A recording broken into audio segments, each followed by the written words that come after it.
Hello, everyone. My name is Iffat and Suchona, and I'm from Bangladesh. So today I'd like to talk about task-based language teaching in practice, which means I'll be talking about one task that I frequently use in my teaching context, and that is problem solving. So here we go.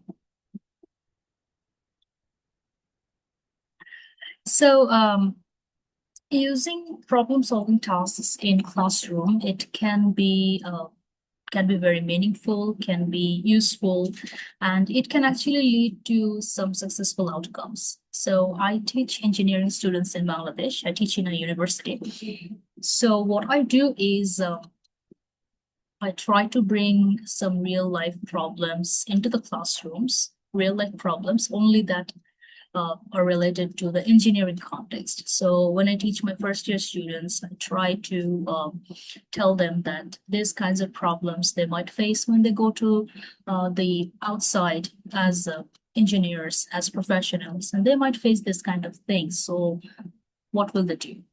So in that case, I focus on this task-based language teaching.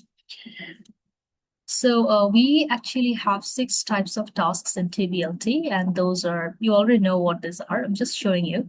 Listing and brainstorming, ordering and sorting, matching, comparing, problem solving, the one that I'm focusing on today, and of course, storytelling. So what actually happens in problem solving tasks, they focus basically on the problems and the solutions, but there is always a but. You have to do some methodical steps. You have to go through those steps in order to solve a problem. So that is very critical. And this is where you can actually make a connection with critical thinking and problem solving. And that is really helpful for the students in this generation. So here, you can also see that your students can engage with real world challenges. They can collaborate on different solutions. They can even present their reasoning. Everything is definitely in English.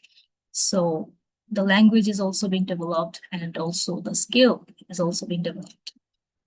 So in my context, as I said, engineering students, and basically they need their types of English. You can call this English for specific purposes.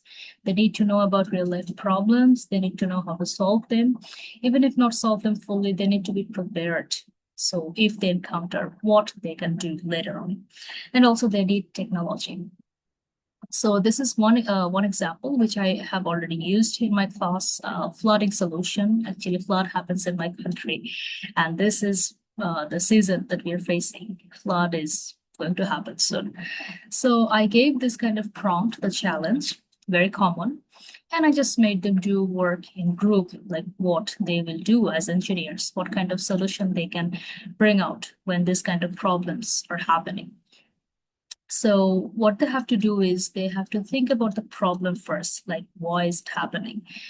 Then they need to do some brainstorming. They work in group. They talk to each other in English. Then they present some sort of solutions. 1, 2, at least 3 approaches they have to come up with. They have to evaluate the feasibility, like which solution works, why, and which will not work. So obviously they need to give their reasons, like the technical reasons, economic reasons, environmental factors, everything they have to explain. And then they have to go for the presentation. They can come up in front of the class, they can create a group presentation, or if there is a shortage of time, which I mostly face, so they can just go for the Padlet for posting, and that is the AI tool, and they can do that. I just create a Padlet board and I give them access, and as a group, they can just post. They can also create some relevant images there, which is very interesting.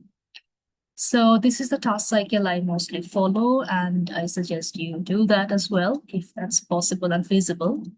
And try to also integrate technology in your task that will make the tasks more fun and also interactive. You want your students to be engaged in the classroom, right? It's because mostly we are talking about student-centered teaching learning practices. So go for something that will make your students think and have fun while they're also learning.